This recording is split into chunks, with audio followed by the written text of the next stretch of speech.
ദൈവത്തിന്റെ അതിപരിശുദ്ധമായ നാമം വാഴ്ത്തപ്പെടുമാറാകട്ടെ. നമുക്ക് ഇത്രയും പേർക്ക് ഒരുമിച്ച് ദൈവവചന പഠനത്തിനായിട്ട് ചേർന്ന് വരുവാൻ കർത്താവ് നൽകിയ വിലയേറിയ അവസരത്തിനായി നമുക്ക് ദൈവത്തെ സ്തുതിക്കാം, സ്തോത്രം ചെയ്യാം. കഴിഞ്ഞ മാസം നമുക്ക് ഒരുമിച്ച് കൂടുവാനായിട്ട് കഴിഞ്ഞില്ല. ഒരാഴ്ച എനിക്ക് സുഖമില്ലാതിരുന്നു, ഒരാഴ്ച പ്രിയ അമ്മച്ചി സുഖമില്ലാതെ ആശുപത്രിയിലായിരുന്നു. എന്നാൽ നമുക്ക് ഇന്ന് ഇത്രയും പേർക്ക് ഒരുമിച്ച് കൂടുവാൻ കർത്താവ് ഇടയാക്കിയല്ലോ. അതോർത്ത് ദൈവത്തെ സ്തുതിക്കുകയും സ്തോത്രം ചെയ്യുകയും ഇന്ന് കൂടി വരുവാൻ കർത്താവ് ഇടയാക്കിയത് ഓർത്ത് കർത്താവിനെല്ലാം മഹത്വവും പുകഴ്ചയും നമുക്ക് കരേറ്റാം. മത്തായി എഴുതിയ സുവിശേഷം 19-ാം അധ്യായത്തിന്റെ 1 മുതൽ 12 വരെയുള്ള വാക്യങ്ങളാണ് കഴിഞ്ഞ ക്ലാസ്സിൽ നമുക്ക് ചിന്തിക്കാനായിട്ട് ഇടയായി തീർന്നത്. അവിടെ വിവാഹത്തെ കുറിച്ചുള്ളതായ ചില കാര്യങ്ങളൊക്കെ ചിന്തിക്കാനായിട്ട് ഇടയായി. ഇന്ന് നാം ആ അധ്യായത്തിന്റെ 2-ാമത്തെ ഭാഗമാണ് പഠിക്കുന്നത്. 13 മുതൽ 30 വരെയുള്ളതായിരിക്കുന്ന വളരെ പരിചിതമായിരിക്കുന്ന ഒരു വേദഭാഗം ഇന്ന് നമുക്ക് പഠിക്കുവാൻ കർത്താവ് നമ്മെ സഹായിക്കുന്നു. നാം കഴിഞ്ഞ ക്ലാസ്സിൽ പഠിച്ചതിന്റെ തുടർച്ചയായി ആ വേദഭാഗം നമുക്കൊന്ന് വായിക്കാം. 19-ാം അധ്യായത്തിന്റെ 13 മുതൽ 30 വരെയുള്ളതായിരിക്കുന്ന വാക്യങ്ങൾ. അവൻ കൈവച്ച് പ്രാർത്ഥിക്കേണ്ടതിന് ചിലർ ശിശുക്കളെ അവന്റെ അടുക്കൽ കൊണ്ടുവന്നു. ശിഷ്യന്മാർ അവരെ വിലക്കി. യേശുവോ, ശിശുക്കളെ എന്റെ അടുക്കൽ വരുവാൻ വിടുവീൻ, അവരെ തടുക്കരുത്, സ്വർഗരാജ്യം ഇങ്ങനെയുള്ളവരുടേതല്ലോ എന്ന് പറഞ്ഞു. അങ്ങനെ അവൻ അവരുടെ മേൽ കൈവച്ചു. പിന്നെ അവിടെ നിന്ന് യാത്രയായി. അനന്തരം ഒരുത്തൻ വന്ന് അവനോട്, ഗുരോ, നിത്യജീവനെ പ്രാപിപ്പാൻ ഞാൻ എന്ത് നന്മ ചെയ്യണം എന്ന് ചോദിച്ചതിന് അവൻ എന്നോട് നന്മയെക്കുറിച്ച് ചോദിക്കുന്നത് എന്ത്? നല്ലവൻ ഒരുത്തനെയുള്ളൂ. ജീവനിൽ കടപ്പാൻ ഇച്ഛിക്കുന്നു എങ്കിൽ കൽപ്പനകളെ പ്രമാണിക്ക എന്ന് അവനോട് പറഞ്ഞു. ഏവ എന്ന് അവൻ ചോദിച്ചതിന് യേശു, കുല ചെയ്യരുത്, വ്യഭിചാരം ചെയ്യരുത്, മോഷ്ടിക്കരുത്, കള്ളസാക്ഷ്യം പറയരുത്, അപ്പനെയും അമ്മയെയും ബഹുമാനിക്കുക, കൂട്ടുകാരനെ നിന്നെ പോലെ തന്നെ സ്നേഹിക്ക എന്നിവ തന്നെ എന്ന് പറഞ്ഞു. യൗവനക്കാരൻ അവനോട്, ഇവയൊക്കെ ഞാൻ പ്രമാണിച്ചു പോരുന്നു, ഇനി കുറവുള്ളത് എന്ത് എന്ന് പറഞ്ഞു. യേശു അവനോട്, സൽഗുണപൂർണനാകുവാൻ ഇച്ഛിക്കുന്നുവെങ്കിൽ നീ ചെന്ന് നിനക്കുള്ളത് വിറ്റ് ദരിദ്രർക്ക് കൊടുക്ക, എന്നാൽ സ്വർഗത്തിൽ നിനക്ക് നിക്ഷേപം ഉണ്ടാകും, പിന്നെ വന്ന് എന്നെ അനുഗമിക്ക എന്ന് പറഞ്ഞു. യൗവനക്കാരൻ വളരെ സമ്പത്തുള്ളവനാകയാൽ ഈ വചനം കേട്ടിട്ട് ദുഃഖിച്ച് പോയിക്കളഞ്ഞു. യേശു തന്റെ ശിഷ്യന്മാരോട്, ധനവാൻ സ്വർഗരാജ്യത്തിൽ കടക്കുന്നത് പ്രയാസം തന്നെ എന്ന് ഞാൻ സത്യമായിട്ട് നിങ്ങളോട് പറയുന്നു. ധനവാൻ ദൈവരാജ്യത്തിൽ കടക്കുന്നതിനേക്കാൾ ഒട്ടകം സൂചിക്കുഴയിലൂടെ കടക്കുന്നത് എളുപ്പം എന്ന് ഞാൻ നിങ്ങളോട് പറയുന്നു എന്ന് പറഞ്ഞു. അത് കേട്ട് ശിഷ്യന്മാർ ഏറ്റവും വിസ്മയിച്ചു. എന്നാൽ രക്ഷിക്കപ്പെടുവാൻ ആർക്ക് കഴിയും എന്ന് പറഞ്ഞു. യേശു അവരെ നോക്കി, അത് മനുഷ്യർക്ക് അസാധ്യം എങ്കിലും ദൈവത്തിന് സകലവും സാധ്യം എന്ന് പറഞ്ഞു. പത്രോസ് അവനോട്, ഞങ്ങൾ സകലവും വിട്ട് നിന്നെ അനുഗമിച്ചുവല്ലോ, ഞങ്ങൾക്ക് എന്തു കിട്ടും എന്ന് ചോദിച്ചു.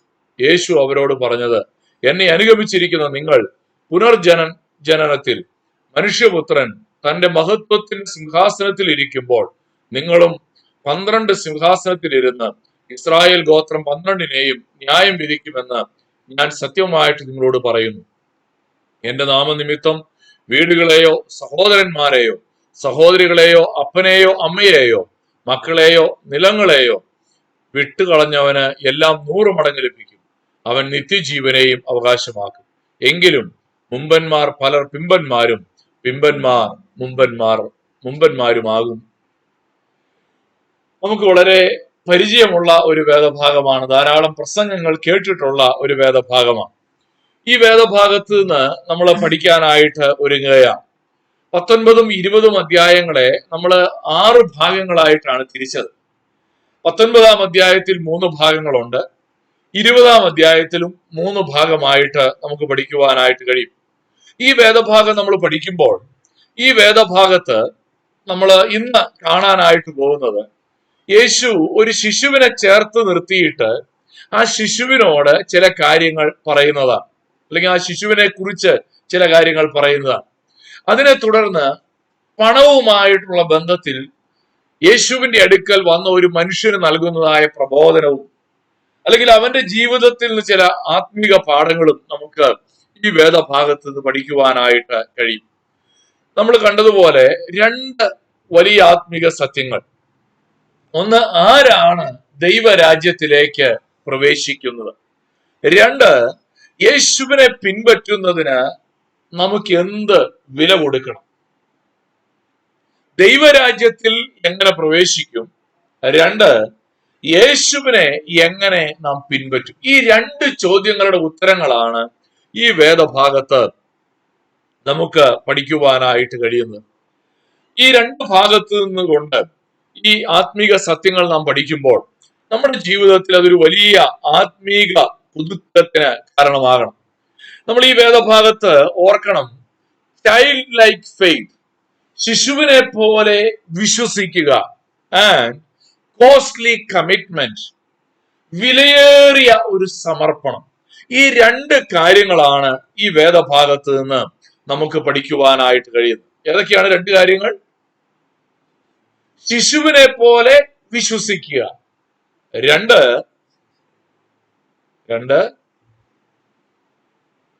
കോസ്റ്റ്ലി കമ്മിറ്റ്മെന്റ്, വിലയേറിയ സമർപ്പണം, ആഴമേറിയ സമർപ്പണം.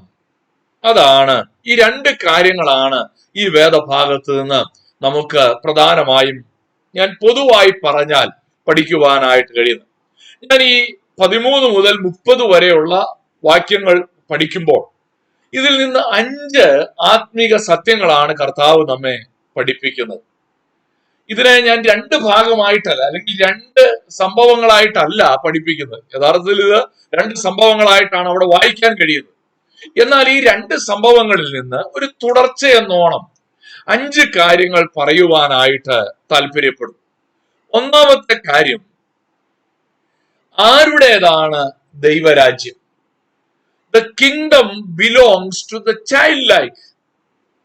തിരിഞ്ഞ ശിശുക്കളെ പോലെ ആകുന്നവർക്കുള്ളതാണ് ദൈവരാജ്യം അഥവാ സ്വർഗരാജ്യം. നോക്കിയാട്ടെ, മത്തായി 19 13 മുതൽ 15 വരെയുള്ള വാക്യങ്ങളിൽ കർത്താവ് നമ്മെ അതാണ് പഠിപ്പിക്കുന്നത്.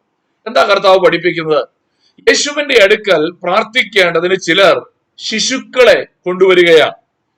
ആ കാലഘട്ടത്തിൽ ഒരു പ്രധാനപ്പെട്ട ഒരു കാര്യമായിരുന്നു ഈ യഹൂദ റബിമാരുടെ അടുക്കൽ കുഞ്ഞുങ്ങളെ കൊണ്ടുവരിക, അവരുടെ തലയിൽ കൈവച്ച് പ്രാർത്ഥിക്കുക. ഇന്നും നമുക്ക് കാണാൻ കഴിയും, അല്ലേ? പ്രാർത്ഥനയൊക്കെ കഴിഞ്ഞാൽ, കൂട്ടായ്മയൊക്കെ കഴിഞ്ഞാൽ അച്ഛന്മാരുടെയോ പാസ്റ്റർമാരുടെയോ ഉപദേശിമാരുടെയോ ഒക്കെ അടുക്കൽ കൊണ്ടുവരും. എന്തിനാ? ഈ കുഞ്ഞിനെ തലയെ കൈവച്ച് പ്രാർത്ഥിക്കണം. ഇവൻ ബ്രദറെ, ഇവൻ പഠിക്കാൻ ഇച്ചിരി പുറകോട്ടാ, ഇവന് വേണ്ടി പ്രാർത്ഥിക്കണം. അച്ഛാ, ഇവന്റെ സ്വഭാവം നന്നാവാൻ വേണ്ടി ഇവൻ ഭയങ്കര കുടിയാ, തലയെ കൈവച്ച് പ്രാർത്ഥിക്കണം. പലപ്പോഴും ഇത് ഒരു പതിവാണ്. ആ കാലഘട്ടത്തിലും സമാനമായ ഒരു അന്തരീക്ഷം നിലവിലുണ്ട്. എന്താണ്? കുഞ്ഞുങ്ങളെ ഗുരുക്കന്മാരുടെ അടുക്കൽ, യഹൂദ റബ്ബിമാരുടെ അടുക്കൽ അവരെ അനുഗ്രഹിക്കാൻ വേണ്ടി, അവർക്ക് വേണ്ടി പ്രാർത്ഥിക്കാൻ വേണ്ടി കൊണ്ടുവരുന്ന ഒരു പതിവ് നമുക്ക് കാണുവാനായിട്ട് കഴിയും. എന്നാൽ നാം അവിടെ വായിക്കുന്ന ഒരു കാര്യമുണ്ട്, ശിഷ്യന്മാർ അവരെ വിലക്കി. എന്തുകൊണ്ടാണ് ഈ ശിഷ്യന്മാര് വിലക്കിയതെന്ന് നമുക്ക് അറിഞ്ഞുകൂടാ. ബൈബിളിൽ എഴുതിയിട്ടില്ല. നമുക്ക് അതിനെന്തെങ്കിലും വ്യാഖ്യാനം കൊടുക്കണമെങ്കിൽ കൊടുക്കാമെന്നല്ലാതെ ഈ പലപ്പോഴും ശിഷ്യന്മാര് യേശുവിന്റെ അടുക്കിലേക്ക് ആളുകൾ വരുമ്പോ തടയുന്നത് നമുക്ക് കാണാൻ പറ്റും, അല്ലേ? പലപ്പോഴും നമുക്ക് കാണും. അതെ, പലരും വരുമ്പോ ചിലര് ആർത്തു കുളിക്കാൻ പറയും, മിണ്ടാതിരിക്കാൻ പറയുക. ചിലര് യേശുവിന്റെ അടുക്ക് വരുമ്പോ തടയുക. ഇതൊക്കെ നമുക്ക് പല സ്ഥലത്തും, ഇപ്പൊ സമയമില്ല, ഇച്ചിരി തിരക്കിലാണ്, അല്ലേ? ഞങ്ങൾ ഈ യാത്രയിലാണ്, ഗുരു ടയേർഡാണ്, 3 ദിവസം കണ്ടിന്യൂസ് പ്രസംഗമായിരുന്നു. ഇത് ശിഷ്യന്മാർ പലപ്പോഴും ഈ കൂടെ നിൽക്കുന്ന ആളുകളാണ് യേശുവിന്റെ അടുത്തേക്ക് വരാൻ മറ്റുള്ളവർക്ക് തടസ്സമായിട്ട് വരിക. നമ്മൾ ഭയങ്കര കാര്യം പറയും, ഞങ്ങൾ യേശുവിന്റെ അടുത്ത ആൾക്കാരാണ്. നമ്മളാണ് പലരും യേശുവിന്റെ അടുത്തേക്ക് വരുന്നതിന് തടസ്സമായിട്ടുള്ളത്. ഇത് പരിഹരിക്കപ്പെടേണ്ട ഒരു പ്രശ്നമാണ്. നമ്മുടെ ജീവിതത്തിൽ നമ്മൾ എപ്പോഴും ചിന്തിക്കണം, ഞാൻ കാരണം ആർക്കെങ്കിലും യേശുവിന്റെ അടുക്കിലേക്ക് വരാൻ തടസ്സമുണ്ടോ? ഞാനത് അവിടെ അങ്ങ് വിടുക കേട്ടോ, ആ ഒറ്റ ചോദ്യത്തിൽ. 14-ാമത്തെ വാക്യത്തിൽ യേശു എങ്ങനാ പ്രതികരിച്ചത്? യേശുവോ, ശിശുക്കളെ എന്റെ അടുക്കൽ വരുവാൻ വിടുവേൻ, അവരെ തടുക്കരുത്, സ്വർഗരാജ്യം ഇങ്ങനെയുള്ളവരുടേതല്ലോ. യേശുവിന്റെ ഒരു പ്രത്യേകതയാണ്, യേശുവിന്റെ അടുക്കൽ വരാൻ ആഗ്രഹിക്കുന്ന ഒരു മനുഷ്യനെയും യേശു തടഞ്ഞിട്ടില്ല. ചുറ്റും നിന്നവർ എപ്പോഴും തടയും, പക്ഷെ യേശു എപ്പോഴും പറയുന്നത് എന്നാ? ദാഹിക്കുന്ന ഏവരും എന്റെ അടുക്കൽ വന്ന് കുടിപ്പീൻ യേശു വിളിക്കുക. അധ്വാനിക്കുന്നവരും ഭാരം ചുമക്കുന്നവരുമായുള്ളവരെ നിങ്ങൾ എന്റെ അടുക്കൽ വരും, യേശു വരുവീൻ എന്ന് വിളിക്കും. നമ്മൾ പറയും വെയിറ്റ്, ഇപ്പൊ വരണ്ട. ഇതാണ് നമ്മളും യേശുവും തമ്മിലുള്ള ഒരു വ്യത്യാസം. യേശു അവരെ തന്റെ അടുക്കിലേക്ക് വിളിക്കുകയാണ്. എന്നാൽ യേശു വിളിക്കുമ്പോൾ അവിടെ ഒരു പ്രധാനപ്പെട്ട കാര്യം, അവരെ തടുക്കരുത്.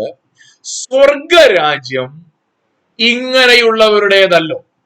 18-ാമത്തെ അധ്യായത്തിലും കർത്താവ് ഇതേ സ്റ്റേറ്റ്മെന്റ് പറയുന്നുണ്ട് ഇല്ലേ? 18-ന്റെ 1 മുതൽ 5 വരെയുള്ള വാക്യങ്ങൾ ഒന്ന് എടുത്താട്ടെ. ആ 2-ാം വാക്യം ഒന്ന് വായിച്ച്. 18-ന്റെ 2, ഒരു ശിശുവിനെ വിളിച്ച് അടുക്കൽ നിർത്തിയിട്ട് എന്താ യേശു പറഞ്ഞത്? നിങ്ങൾ തിരിഞ്ഞ് ശിശുക്കളെ പോലെ ആയി വരുന്നില്ല എങ്കിൽ സ്വർഗരാജ്യത്തിൽ കടക്കയില്ല. അപ്പോൾ അവിടെയും സ്വർഗരാജ്യത്തിൽ കടക്കുന്നതിനെ കുറിച്ചാണ് പറയുന്നത്. പക്ഷെ ഇവിടെ സ്വർഗരാജ്യത്തിൽ കടക്കുക എന്നുള്ളതല്ല, സ്വർഗരാജ്യം ഇങ്ങനെയുള്ളവരുടേതല്ലോ. ഇത് തമ്മിൽ എന്താ വ്യത്യാസം? ഇവിടത്തെ വ്യത്യാസം ആശയപരമായി വലിയ വ്യത്യാസമില്ല, വാക്കുകളിലുള്ള ചെറിയ വ്യത്യാസമേ. ചിലര് പറയുന്നത് ഈ 18-ാമത്തെ അധ്യായത്തിൽ യേശു തന്റെ ശിഷ്യന്മാരോട്, അല്ല, യേശു അവിടെ കൂടി ശിഷ്യന്മാരോട് പറയുകയാണ്, ഈ ശിശുവിനെ പോലെ. 18-ാം അധ്യായം തുടങ്ങുമ്പോ ഒരു ചോദ്യമുണ്ട്. 18-ാം അധ്യായത്തിന് 1-ാം വാക്യം എന്നാ പറയുന്നത്?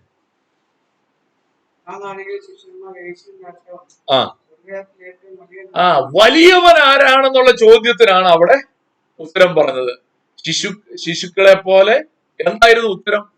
നിങ്ങൾ തിരിഞ്ഞ ശിശുക്കളെ പോലെ ആയി വരുന്നില്ല.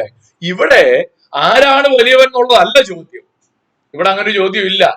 യേശുവിന്റെ അടുക്കലേക്ക് യേശു അവരെ ക്ഷണിക്കുമ്പോൾ യേശു അവരെ കുറിച്ച് പറയാണ്, അവരെ തടുക്കരുത്, അവരെ എങ്ങോട്ട് കയറേണ്ടവരാണ്?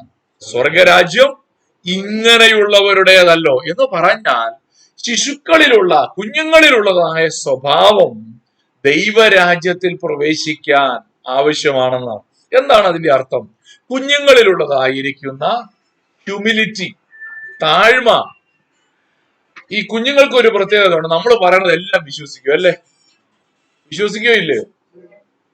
നമ്മൾ എന്തു പറഞ്ഞാലും അത് ഇപ്പൊ വ്യത്യാസമുണ്ട്. കാരണം അവർക്ക് മനസ്സിലായി ഈ അപ്പാപ്പൻ പ്രശ്നക്കാരനാണ്. അല്ല, അവര് ഒത്തിരി കാര്യങ്ങൾ അറിയുന്നത് കൊണ്ടാണ്. എന്ന് പറഞ്ഞാൽ അവർക്ക് പണ്ടൊക്കെ കുഞ്ഞുങ്ങൾക്ക് എപ്പോഴാണ് ഈ അപ്പനൊരു വിവരം ഇല്ലാന്ന് മനസ്സിലാണ്? 10-20 വയസ്സാവണമായിരുന്നു. ഇപ്പൊ പിള്ളേർക്ക് 4-5 വയസ്സാവുമ്പോഴേക്കും മനസ്സിലാവും എന്റെ അപ്പന് വലിയ വിവരമൊന്നും. കാരണം അവർ അതിൽ കൂടുതൽ വിവരങ്ങൾ അറിയുന്നത് കൊണ്ടാണ്. ഞാൻ പറഞ്ഞത്, കുഞ്ഞുങ്ങളോട് നമ്മൾ എന്തു പറഞ്ഞാലും, എന്റെ മോനോട് ഏലിയൻ ഉണ്ടെന്നൊക്കെ ആരെങ്കിലും ഒക്കെ പറഞ്ഞ അപ്പൊ ഏലിയൻ ഉണ്ടെന്നാണല്ലോ പറഞ്ഞേ. അങ്ങനെ ആരെങ്കിലും ഒക്കെ പറയും. അല്ലെങ്കിൽ ലോകത്ത് ആരെന്ത് കഥ പറഞ്ഞാലും അതെല്ലാം വിശ്വസിച്ചാ വീട്ടിൽ വരിക. പിന്നെ നമുക്ക് ഇതിന്റെ ഉത്തരം പറയലാ നമ്മുടെ പണി. അപ്പോ ഈ കുഞ്ഞുങ്ങളുടെ ഒരു പ്രത്യേകതയാണ്, അവർ വിനയമുള്ളവരാണ്, അവർ ഹ്യൂമിലിറ്റി ഉള്ളവരാണ്. അപ്പൊ പിടിച്ചോളം ചാടിക്കുമോ എന്ന് പറഞ്ഞാൽ ചാടാതിരിക്കുമോ? അവര് ചാടും. അപ്പൊ പിടിച്ചോളം ചാടിക്കുമോ എന്ന് പറഞ്ഞാൽ, അല്ലെങ്കിൽ നമ്മൾ ഒരു പ്രാവശ്യം വിട്ട പിന്നെ ചാടില്ല കേട്ടോ, അത് വേറെ കാര്യം. ഒരു പ്രാവശ്യം വിട്ട, കാരണം അവർക്ക് നമ്മളിലുള്ള വിശ്വാസം നഷ്ടപ്പെട്ടാൽ അവർ ചാടില്ല. അപ്പോ കുഞ്ഞുങ്ങളുടെ പ്രത്യേകത ദൈവസന്നിധിയിൽ വിനയപ്പെടുകയും ദൈവത്തെ ആശ്രയിക്കുകയും ദൈവത്തിൽ പൂർണ്ണമായി പിൻപറ്റുകയും ചെയ്യുന്ന ഒരു വ്യക്തിയുടേതാണ് ദൈവരാജ്യം. നമ്മൾ ദൈവവചനത്തിൽ നിന്ന് പഠിക്കേണ്ട വളരെ പ്രധാനപ്പെട്ട ഒരു അനുഭവമാണ്. കുഞ്ഞുങ്ങളുടെ ഇടയില് ഈ ശിശുക്കളെ കുറിച്ചാണ് ഇവിടെ പറയുന്നത്. നമ്മളിപ്പോ ഒരു 8 വയസ്സുള്ള കുഞ്ഞിനൊന്നും മനസ്സിൽ കാണുന്നത് 8 വയസ്സുള്ളതൊന്നും ശിശു അല്ല കേട്ടോ. ഈ കുഞ്ഞുങ്ങളുടെ ഇടയിൽ നിഗളമില്ല, അവർക്ക് നേട്ടങ്ങളൊന്നുമില്ല. സ്കൂളിൽ പോകുന്നതിന് മുമ്പ് അവർക്ക് നേട്ടങ്ങളൊന്നുമില്ല, അവർക്ക് വലിയ സ്റ്റേറ്റസ് സിമ്പൽ ഇല്ല. ഉണ്ടോ? നമുക്ക് ഈ ചില കാര്യങ്ങളൊക്കെ ചെയ്യാൻ നാണക്കേട്. അവര് എത്ര ലുലു മോളിൽ പോയി കിടന്ന് കളിപ്പാട്ടത്തിന് വേണ്ടി കരഞ്ഞ് താഴെ കിടന്ന് ഉരുളും. കാരണം അവർക്ക് നാണക്കേടൊന്നുമില്ല. നമ്മളാണെങ്കിലോ ആൾക്കാർ നോക്കുന്നെന്ന് പറയല്ലേ. അപ്പം എന്താണ് അതില്ലാത്തത്? അവർക്ക് നിഗള മനോഭാവമില്ല, അവർക്ക് നേട്ടങ്ങളില്ല, അവർക്ക് ഒരു സ്റ്റാറ്റസും ഇല്ല. അവര് വളരെ താഴ്മയുള്ളവരാണ്. ദൈവരാജ്യം ഇങ്ങനെയുള്ളവരുടേതാണ്. ഇവിടെ ഒരു കാര്യം ഓർക്കണം, ഈ ദൈവരാജ്യം നമ്മൾ നേടിയെടുക്കുന്നതല്ല, ദൈവത്തിൽ നിന്ന് കൈനീട്ടി സ്വീകരിക്കുന്നത് മാത്രമാണ്. കുഞ്ഞുങ്ങള് അവരുടെ യോഗ്യത കൊണ്ടാണോ എന്തെങ്കിലും നേടിയെടുക്കുന്നത്? ആണോ? ഒന്നുമല്ല. നമ്മളെല്ലാം കൊടുക്കുക അല്ലേ. നമ്മൾ പറയും, അത് പറയും, നീ മിടുക്കനായതുകൊണ്ട് ഞാൻ നിനക്ക് ഇച്ചിരി ചോറ് തരാം, അങ്ങനെയാണോ? അല്ല. നീ മിടുക്കനായതുകൊണ്ട് നിനക്ക് പാല് തരാം, അമ്മ അങ്ങനെയാണോ പറയുന്നത്? അല്ല. എല്ലാം അങ്ങോട്ട് കൊടുക്കുക അല്ലെ, യോഗ്യത നോക്കാതെ കൊടുക്കുക. ദൈവരാജ്യം, സ്വർഗരാജ്യം യോഗ്യതയുടെ അടിസ്ഥാനത്തിലല്ല എന്നുള്ള ഒരു വലിയ ആത്മീക പാഠമാണ് കർത്താവ് ഇവിടെ പഠിപ്പിക്കുന്നത്. God is not looking for greatness but lowliness of ഹൃദയത്തിന്റെ താഴ്മയാണ് ദൈവം നോക്കുന്നത്. നമ്മൾ പലപ്പോഴും നോക്കുന്നത് ഇത് കൊടുക്കാൻ അവൻ എന്ത് യോഗ്യതയുണ്ട്, ഇത് വാങ്ങാൻ നിനക്കെന്ത് യോഗ്യതയുണ്ട്, നമ്മൾ അങ്ങനെ ചിന്തിക്കുന്നത്. പക്ഷെ കർത്താവ് പറയുന്നത്, കർത്താവ് പഠിപ്പിക്കുന്നത് അതല്ല. കർത്താവ് പറയുന്നതും പഠിപ്പിക്കുന്നതും എന്താണ്? തന്നെത്താൻ താഴ്ത്തുക, വിനയപ്പെടുക. അതുകൊണ്ട് നമ്മുടെ ജീവിതത്തിൽ ഈ ഒരു വലിയ പാഠം നമ്മൾ പഠിക്കേണ്ടത് ആവശ്യമായിട്ടുണ്ട്. വളരെ ലളിതമായ വിശ്വാസം. നമുക്ക് ഈ വിശ്വാസം എന്ന് പറഞ്ഞാൽ ഭയങ്കര കോംപ്ലിക്കേറ്റഡ് അല്ലേ. നമ്മൾ എന്താ വിശ്വാസം എന്ന് ചോദിച്ചാൽ നമുക്ക് എന്താ അതിന്റെ ഉത്തരം?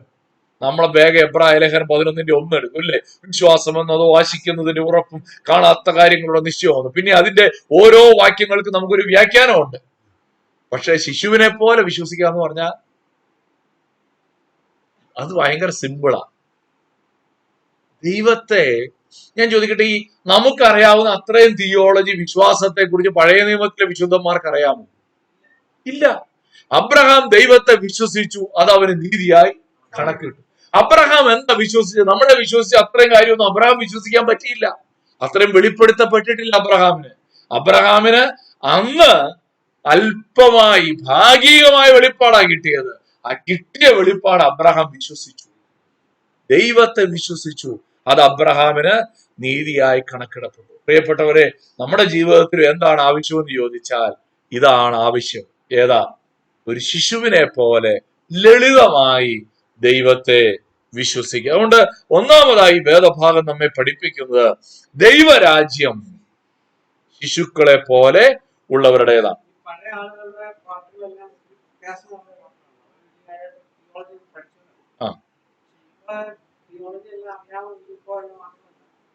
പാട്ടുകൾ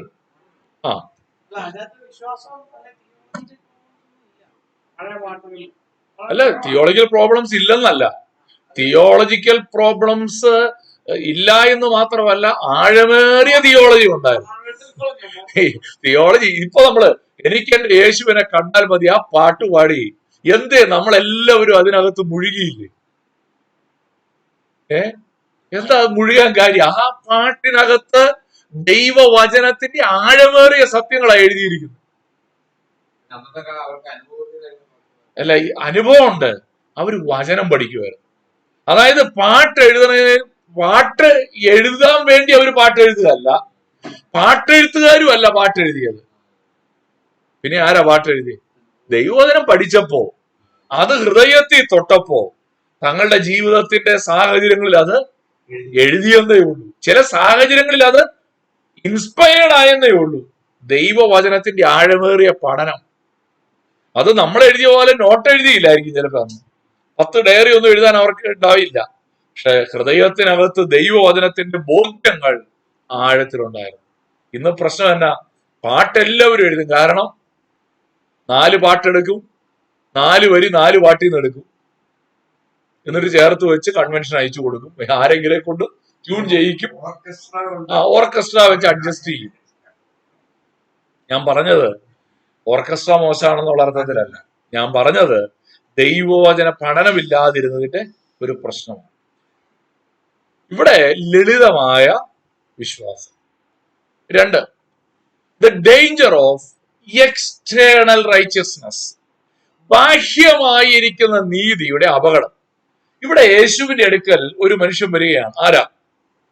അനന്തരം ഒരുത്തൻ വന്ന് അവനോട്, ഗുരു, നിത്യജീവനെ പ്രാപിപ്പാൻ ഞാൻ എന്ത് നന്മ ചെയ്യണം എന്ന് ചോദിച്ചതിന് അവൻ എന്നോട് നന്മയെ കുറിച്ച് വായിച്ചേ.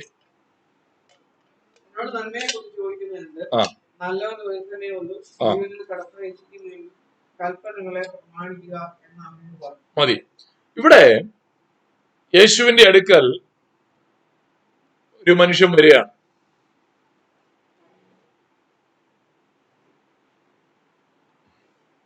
അവൻ വന്ന് ചോദിച്ചൊരു ചോദ്യം, നിത്യജീവനെ പ്രാപിപ്പാൻ ഞാൻ എന്ത് നന്മ ചെയ്യണം എന്ന് ചോദിച്ചത്. നമ്മളിപ്പോ എപ്പോഴും ഈ മനുഷ്യനെ ക്രിട്ടിക്കലായിട്ട് മാത്രമേ നോക്കി കാണാറുള്ളൂ, അല്ലെ? വിമർശനമായിട്ട്, അല്ലേ? കാരണം ഈ കഥയുടെ നമുക്ക് അവസാനം അറിയാമല്ലോ, അല്ലെ? അതുകൊണ്ട് ഇവൻ എന്ന് പറഞ്ഞാൽ ശരി പുള്ളിയല്ല. പക്ഷെ ഞാനിത് ധ്യാനിച്ചോണ്ടിരുന്നപ്പോ എന്റെ മനസ്സിൽ വന്നൊരു ചിന്ത, അറ്റ്ലീസ്റ്റ് ഇവൻ വന്നിട്ട് ചോദിച്ചത് നിത്യജീവനെ കുറിച്ചാണല്ലോ. കർത്താവെ, കൂടുതൽ പണക്കാരനാകാൻ ഞാൻ എന്ത് ചെയ്യണമെന്നല്ല അവൻ ചോദിച്ചത്. അതിനകത്തൊരു നന്മയുണ്ട്, അല്ലേ? ഞാനത്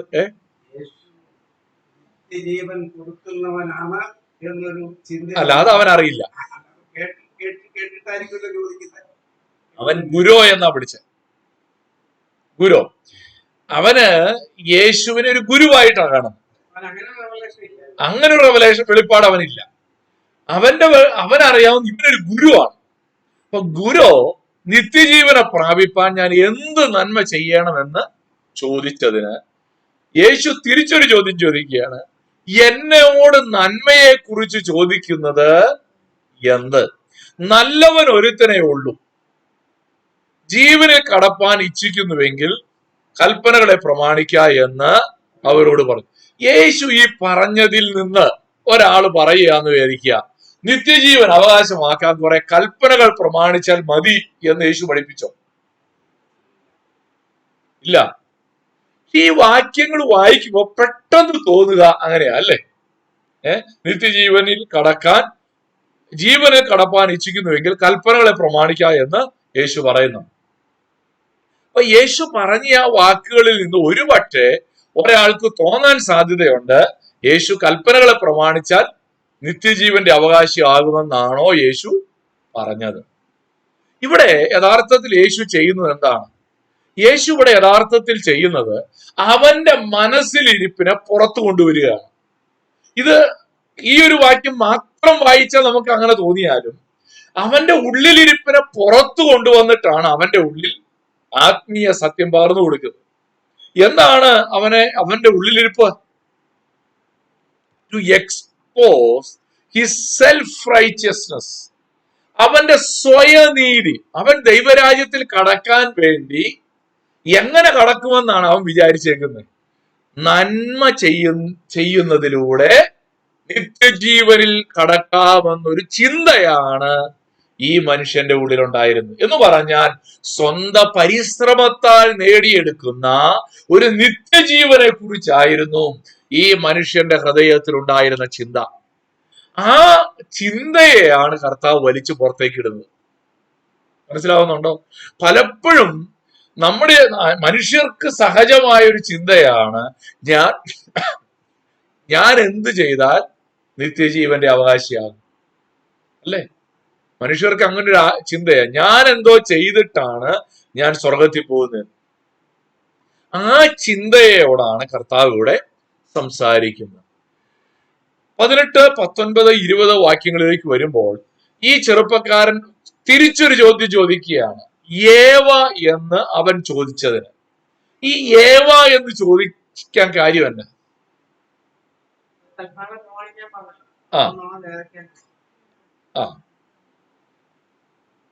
എടാ, അവൻ അറിഞ്ഞുകൂടെ ഏതൊക്കെയാണ് കൽപ്പനകൾ ഉള്ളതെന്ന്?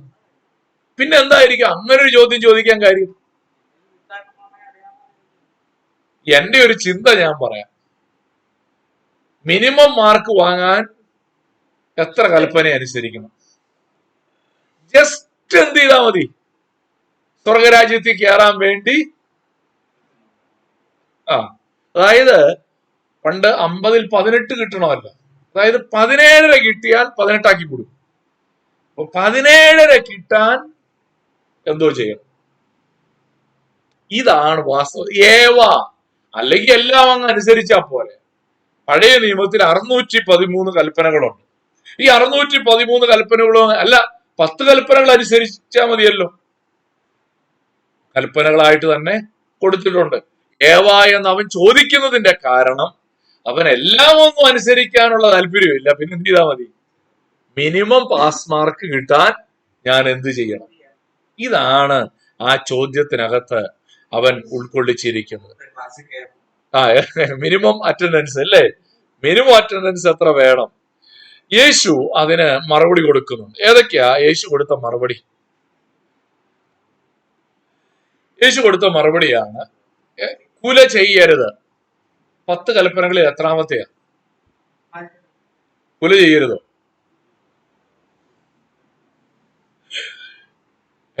കുല ചെയ്യരുതെന്നുള്ളത് എത്രാമത്തെ കൽപ്പനയാ?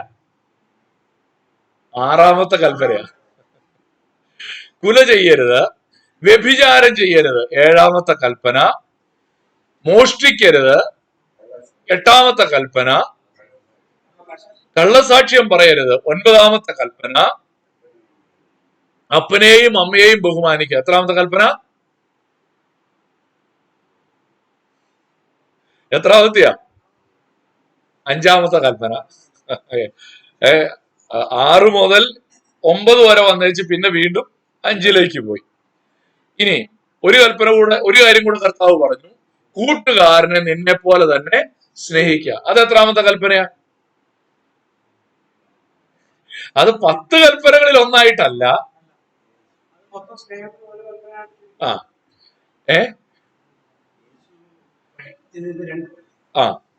അതായത് പഴയ നിയമത്തിലെ ഈ 10 കൽപ്പനകളെയും 2 കൽപ്പനയായിട്ട് യേശു ചുരുക്കിയായിരുന്നു, ഇല്ലേ? അങ്ങനെ ചുരുക്കിയപ്പോ ഒന്ന്, നിന്റെ ദൈവമായ കർത്താവ് ഏക കർത്താവ്, അവനെ പൂർണ്ണ ഹൃദയത്തോടും പൂർണ്ണ ആത്മാവോടും പൂർണ്ണ മനസ്സോടും പൂർണ്ണ ശക്തിയോടും കൂടെ സ്നേഹിക്കുക. 2ാമത്തേതോ, നിന്റെ കൂട്ടുകാരനെ നിന്നെ പോലെ തന്നെ സ്നേഹിക്കുക. ഈ 2 കൽപ്പനകളാണ് ശരിക്കും 10 കൽപ്പനയായിട്ട് നമുക്ക് തന്നത്. അതായത് നമ്മൾ ഈ 10 കൽപ്പനകളിൽ ആദ്യത്തെ 4 കൽപ്പനകൾ ദൈവത്തെ സ്നേഹിക്കുക എന്നുള്ളതാണ്. ഞാനല്ലാതെ അന്യ ദൈവങ്ങൾ നിനക്ക് ഉണ്ടാകരുത്. 2, വിഗ്രഹം ഉണ്ടാക്കരുത്, വിഗ്രഹങ്ങളെ ഒന്നും ഉണ്ടാക്കരുത്, അവയെ സേവിക്കുകയോ നമസ്കരിക്കുകയോ ചെയ്യരുത്. 3, മൂന്നാമത്തെ കൽപ്പന ഏതാ? Sunday school.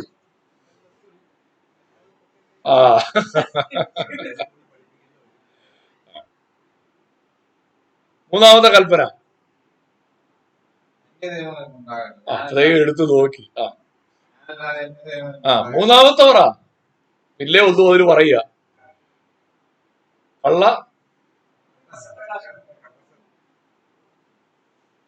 കള്ള സത്യം ആണോ? നിന്റെ കർത്താവിന്റെ നാമം വൃഥ എടുക്കരുത്. 4ാമത്തെ കൽപ്പന ഏതാ? ശബത്ത് ആചരിക്കുക. ഈ 4 കൽപ്പനകൾ ദൈവത്തെ സേവിക്കുന്നതുമായി ബന്ധപ്പെട്ട കൽപ്പനകളാണ്. പിന്നീടുള്ള 6 കൽപ്പനകൾ കൂട്ടുകാരനെ സ്നേഹിക്കുന്നതുമായി ബന്ധപ്പെട്ട കൽപ്പനകളാണ്. പഴയ നിയമത്തിൽ കൂട്ടുകാരനെ സ്നേഹിക്കാനാ പറഞ്ഞത്. ലേവ്യ പുസ്തകം 19:18 വായിച്ചാൽ വളരെ കൃത്യമായിട്ട് അവിടെ എഴുതിയിട്ടുണ്ട്, നിന്റെ കൂട്ടുകാരനെ നിന്നെ പോലെ തന്നെ സ്നേഹിക്കണം. അത് പുതിയ കൽപ്പനയല്ല. പുതിയ കൽപ്പനയാണോ കൂട്ടുകാരനെ നിന്നെ പോലെ തന്നെ സ്നേഹിക്കാൻ? ചില ആൾക്കാർ വിചാരിക്കുന്നു പുതിയ നിയമത്തിലേക്ക് വന്നപ്പോ ദൈവത്തിന് എന്തോ മാനസാന്തരം വന്നിട്ട് ദൈവം സ്നേഹിക്കാൻ പറഞ്ഞു, പഴയ നിയമത്തിൽ എല്ലാവരെയും കൊല്ലാൻ പറഞ്ഞു. അങ്ങനാണോ? അല്ല. പുതിയ നിയമത്തിൽ എന്താണ് പുതിയ കൽപ്പന? നിന്റെ കൂട്ടുകാരനെ നിന്നെ പോലെ തന്നെ സ്നേഹിക്കുക എന്നുള്ളതിനെ കർത്താവ് ഒന്ന് പുതിയതാക്കി. ഞാൻ നിങ്ങളെ സ്നേഹിക്കുന്നത് പോലെ നിങ്ങൾ തമ്മിൽ സ്നേഹിക്കണം. അതാണ് പുതിയ കൽപ്പന.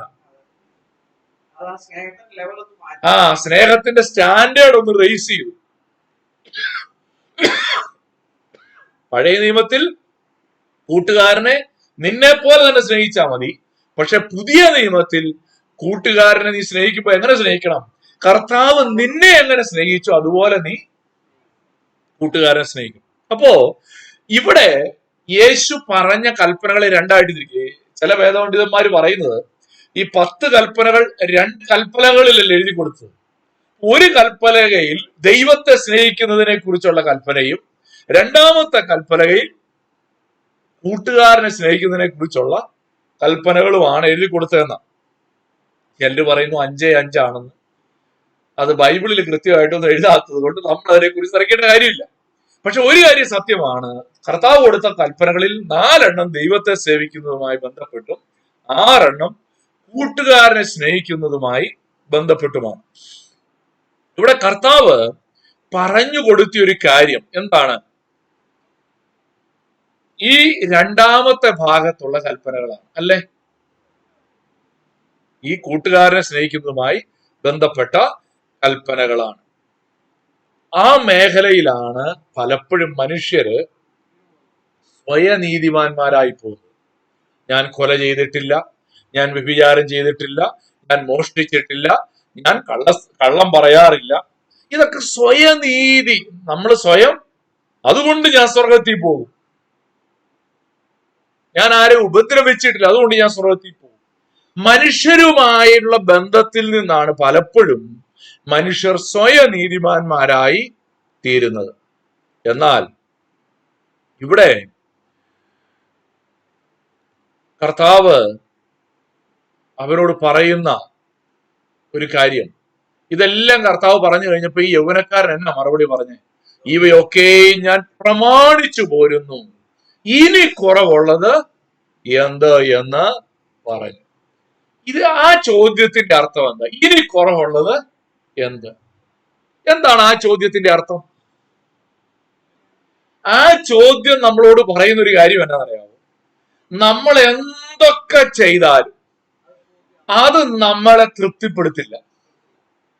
ഞാൻ ഇന്ന കാര്യങ്ങളൊക്കെ ചെയ്തു, അതുകൊണ്ട് ഞാൻ സ്വർഗത്തിൽ പോകുമെന്ന് ഒരാൾ പറഞ്ഞാൽ പോലും ഉള്ളിന്റെ ഉള്ളിൽ കിടക്കുന്ന എന്നാ അറിയാവോ? ഇത് മതിയോ? കാര്യം ഈ മനുഷ്യൻ അവനിൽ തന്നെ ആശ്രയിച്ചാൽ അവൻ ഒരിക്കലും ഈ രക്ഷയുടെ ഉറപ്പ് കിട്ടില്ല. രക്ഷയുടെ ഉറപ്പ് മനുഷ്യനിൽ നിന്നല്ല, രക്ഷയുടെ ഉറപ്പ് എപ്പോഴും ദൈവത്തിൽ നിന്നായിരിക്കും. നമ്മൾ എന്ത് ചെയ്തെന്ന് പറഞ്ഞാലും നമ്മളിൽ തന്നെയാണ് നമ്മൾ ആശ്രയിക്കുന്നെങ്കിൽ നമ്മുടെ ഉള്ളിന്റെ ഉള്ളിൽ സംശയമായിരിക്കും, പൂർണ്ണതയില്ല.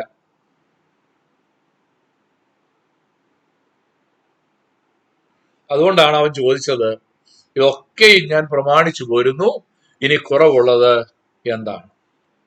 പ്രിയപ്പെട്ടവരെ, അവൻ പെർഫോമൻസ് ഓറിയന്റഡ് ആണ്.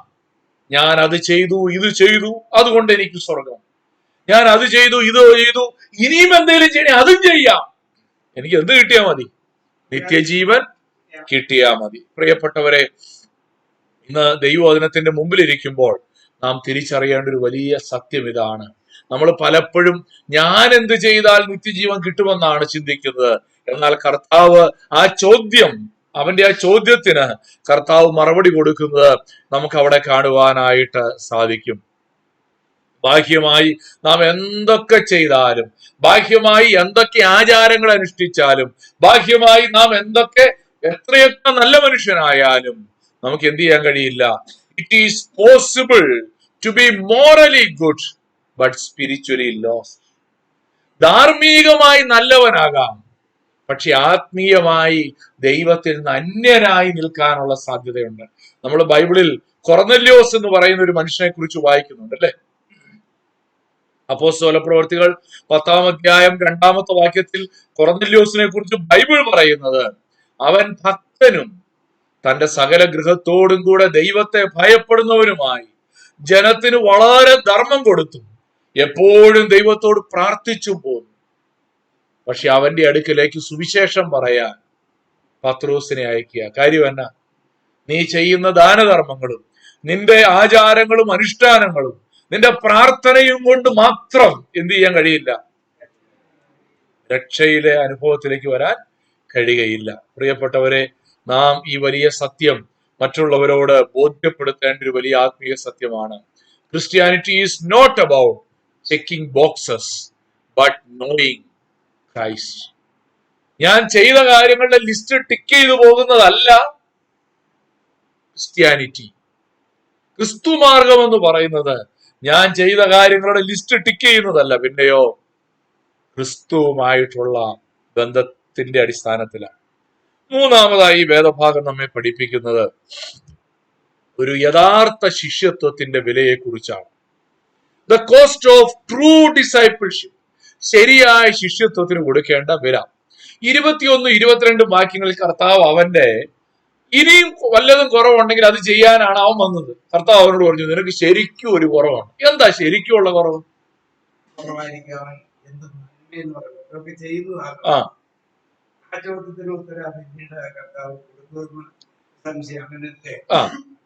ഇവിടെ കർത്താവ് അവന്റെ കുറവിനെ ചൂണ്ടിക്കാണിക്കുക. എങ്ങനെ ആ കുറവ് ചൂണ്ടിക്കാണിച്ചത്? ഡയറക്റ്റ് ആയിട്ടല്ല. യേശു അവനോട് പറഞ്ഞു, നീ സൽഗുണപൂർണനാകുവാൻ ഇച്ഛിക്കുന്നുവെങ്കിൽ ചെന്ന് നിനക്കുള്ളത് വിറ്റ് ദരിദ്രർക്ക് കൊടുക്ക, എന്നാൽ സ്വർഗത്തിൽ നിനക്ക് നിക്ഷേപം ഉണ്ടാകും. പിന്നെ വന്ന് എന്നെ അനുഗമിക്കാം. എന്താണ് ഇവിടെ കർത്താവ് പറഞ്ഞതിന്റെ ചുരുക്കം? കർത്താവ് ഇവിടെ പറഞ്ഞതിന്റെ ചുരുക്കം, ദൈവരാജ്യം അവകാശമാക്കാൻ നീ ചെയ്യേണ്ടത് എന്നെ അനുഗമിക്കുക എന്നുള്ളതാണ്. പക്ഷെ അതിനു മുമ്പ് നീ ഒരു കാര്യം ചെയ്യണം. എന്ത് ചെയ്യണം? നിനക്കുള്ളത് വിറ്റ് ദരിദ്രർക്ക് കൊടുക്കണം. അവിടെ 22-ാം വാക്യത്തിൽ പറയുന്നത് ഇങ്ങനെയാണ്, യൗവനക്കാരൻ വളരെ സമ്പത്തുള്ളവനാകയാൽ ഈ വചനം കേട്ടിട്ട് ദുഃഖിച്ച് പോയി കളഞ്ഞു. അവന്റെ ഉള്ളിൽ യേശുവിനെ പിൻപറ്റുന്നതിന് തടസ്സമായിട്ടുള്ളത് എന്താണെന്നുള്ളത് കർത്താവ് അവിടെ വെളിപ്പെടുത്തി. എന്താണ് അവിടെ തടസ്സമായിട്ടുള്ളത്? ന്യായപ്രമാണം മുഴുവനും അനുസരിക്കാൻ തയ്യാറാണ്. ഒരു ചെറിയ പ്രശ്നം, ഇനിയും കൂടുതൽ വല്ലതും ചെയ്യണം, അത് ചെയ്യാൻ തയ്യാറാണ്. പക്ഷെ യേശുവിനെ പിൻപറ്റുന്നത് ഒഴികെ, യേശുവിനെ പിൻപറ്റുന്നതിന് തടസ്സമായി അവന്റെ ജീവിതത്തിൽ ഉണ്ടായിരുന്ന ഒരു കാര്യമാണ് അവിടെ വെളിപ്പെടുത്തിയത്. അഥവാ he never understood Jesus as the Lord but as a teacher.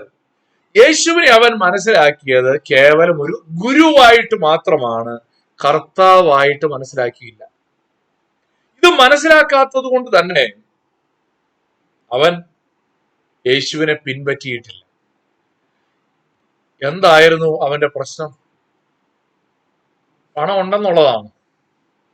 പക്ഷെ ആ പണത്തോടുള്ള മോഹം, പണത്തോടുള്ള പറ്റുമാനം, അതായിരുന്നു ഹിസ് വെൽത്ത് അല്ല, his attachment to the wealth. പണം ഉണ്ടെന്നുള്ളതല്ല പ്രശ്നം, പണത്തോടുള്ള അവന്റെ ആകർഷണം, അതിന്റെ മോഹം, അതാണ് വിഗ്രഹം. Jesus expose the idol in his heart. അവന്റെ ഹൃദയത്തിലുള്ള വിഗ്രഹം ഏതാണ് എന്ന് പറഞ്ഞാൽ, ഇപ്പോ 10 കൽപ്പനകളിൽ അവസാനത്തെ 6 എണ്ണത്തെ കർത്താവ് വിട്ടേച്ച് ആദ്യത്തെ 4 എണ്ണം എടുത്തേക്കുകയാണ്. ഞാനല്ലാതെ അന്യ ദൈവങ്ങൾ നിനക്ക് ഉണ്ടാകരുത്, വിഗ്രഹം ഉണ്ടാക്കരുത്. ഇപ്പൊ അവന്റെ ഹൃദയത്തിന്റെ വിഗ്രഹം ഏതാ? പണം. ഇപ്പൊ കർത്താവ് പറഞ്ഞത് അവസാനത്തെ 6 കൽപ്പനയല്ല, ആദ്യത്തെ 4 കൽപ്പനയിലേക്ക് കർത്താവ് അവന്റെ ശ്രദ്ധയെ കൊണ്ടുവരികയാണ്. പ്രിയപ്പെട്ടവരെ, ക്രിസ്തീയ ജീവിതം എന്ന് പറഞ്ഞാൽ, രക്ഷയുടെ അനുഭവത്തിലേക്ക് വരിക എന്ന് പറഞ്ഞാൽ, ആദ്യത്തെ 4 കൽപ്പനകളിൽ ഈ വലിയവനായ ദൈവത്തെ നമ്മുടെ ഹൃദയത്തിൽ കർത്താവായി അംഗീകരിക്കുന്നിടത്താണ് നിത്യജീവൻ. അവൻ ചോദിച്ചു, നിത്യജീവനെ അവകാശമാക്കാൻ ഞാൻ എന്ത് ചെയ്യണം? കർത്താവ് ആദ്യം അവനോട് അവസാനത്തെ 6 കാര്യങ്ങളിലേക്കാണ് അവന്റെ ശ്രദ്ധ കൊണ്ടുവന്നത്. എന്നാൽ പിന്നീട് കർത്താവ് കൊണ്ടുവന്ന എങ്ങോട്ടാ? ആദ്യത്തെ 4 കൽപ്പനകളിലേക്ക്.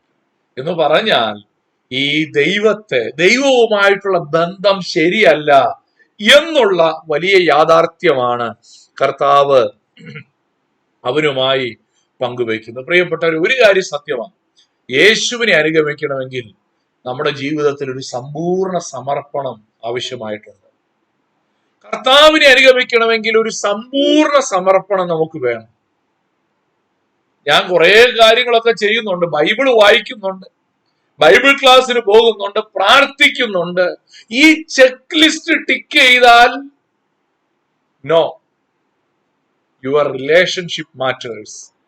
ദൈവവുമായിട്ടുള്ള ബന്ധത്തിൽ ഒരു ചോദ്യം ഇതാണ്: what is holding you back from fully following Jesus?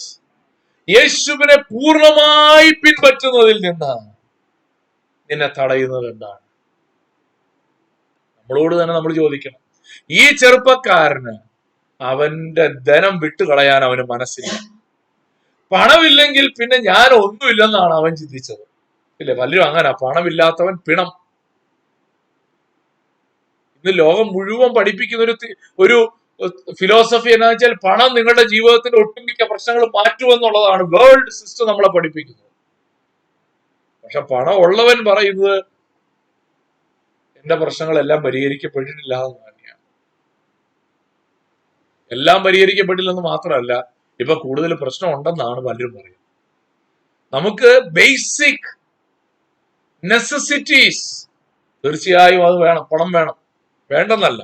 പക്ഷെ പണത്തോടുള്ള നമ്മുടെ ആറ്റിറ്റ്യൂഡ്, പണത്തോടുള്ള നമ്മുടെ മനോഭാവം, ദ്രവ്യാഗ്രഹം, അതൊരു വിഗ്രഹമായി മാറിയിട്ടുണ്ടോ എന്നാണ് കർത്താവ് നമ്മളോട് ചോദിക്കുന്ന ഒരു ചോദ്യം. ഈ ചെറുപ്പക്കാരന് ദൈവരാജ്യത്തിൽ പ്രവേശിക്കാൻ കഴിയാതെ വണ്ണം, അല്ലെങ്കിൽ അവന് ദൈവത്തോടുള്ള ശരിയായ ബന്ധത്തിലേക്ക് വരാതെ വണ്ണം അവനെ തടഞ്ഞു നിർത്തിയത് എന്താണ്? അവന് ഈ പണത്തോടുള്ള പറ്റുമാനമാണ്. നാലാമതായി ഈ വേദഭാഗത്ത് നമുക്ക് കാണുവാൻ കഴിയുന്നത്, കർത്താവ് ഈ ധനത്തോടുള്ള നമ്മുടെ പറ്റുമാനം അത് എത്ര വലിയ അപകടമാണെന്ന് നമ്മളെ പഠിപ്പിക്കുക. എന്താ അവിടെ പറയുന്നത് നോക്കിയേ. യേശു തന്റെ ശിഷ്യന്മാരോട്, ഈ വേദഭാഗത്തെ ഈ സംഭവത്തിന്റെ വെളിച്ചത്തിലുള്ള യേശുവിന്റെ ഒരു പഠിപ്പിക്കലായിട്ട് നമുക്ക് മനസ്സിലാക്കാനായിട്ട് പറ്റും. എന്താണ് അവിടെ യേശു തന്റെ ശിഷ്യന്മാരെ പഠിപ്പിച്ചത്? ധനവാൻ സ്വർഗരാജ്യത്തിൽ കടക്കുന്നത് പ്രയാസം തന്നെ എന്ന് ഞാൻ സത്യമായിട്ട് നിങ്ങളോട് പറയുന്നു. ധനവാൻ ദൈവരാജ്യത്തിൽ കടക്കുന്നതിനേക്കാൾ ഒട്ടകം സൂചിക്കുഴയിലൂടെ കടക്കുന്നത് എളുപ്പമെന്ന് ഞാൻ നിങ്ങളോട് പറയുന്നു എന്ന് പറഞ്ഞു.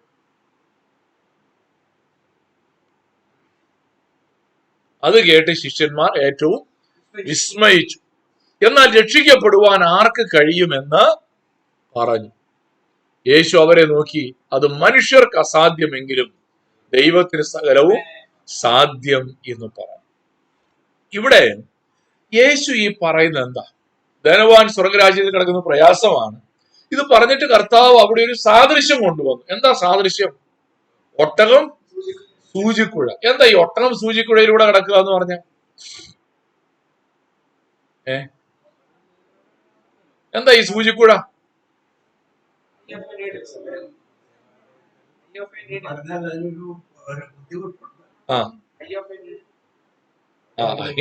നീഡിൽ അതൊക്കെ ചുമ്മാ പറയുന്നു. ഇവിടെ അതൊരു ഇല്ലാത്ത വ്യാഖ്യാനം ഉണ്ടാക്കിയതാ. ശരിക്കും അങ്ങനെ ഒരു വ്യാഖ്യാനം ഇല്ല, അതൊരു തെറ്റായ വ്യാഖ്യാനം. ഇവിടെ കർത്താവ് ആ സമൂഹത്തിലുള്ള ഏറ്റവും വലിയൊരു മൃഗത്തെ, ഏറ്റവും ഉയരമുള്ള ഒരു മൃഗത്തെ ഉദാഹരണമായിട്ട് എടുത്തു, ഒട്ടകം. എന്നിട്ട് ഏറ്റവും ചെറിയൊരു കാര്യത്തെ എടുത്തു, സൂചിക്കുഴ. സൂചിയുടെ നൂല് കടത്തിവിടുന്ന സാധനം തന്നെയാണത്. ഈ ഒട്ടകം സൂചിക്കുഴയിലൂടെ കടക്കാൻ എളുപ്പമാണോ, പ്രയാസമാണോ, അസാധ്യമാണോ? അതുകൊണ്ടാ കർത്താവ്, അതുകൊണ്ടാ ശിഷ്യന്മാര് പറഞ്ഞു, അങ്ങനെയാണെങ്കിൽ പിന്നെ രക്ഷിക്കപ്പെടാൻ ആർക്ക് കഴിയും?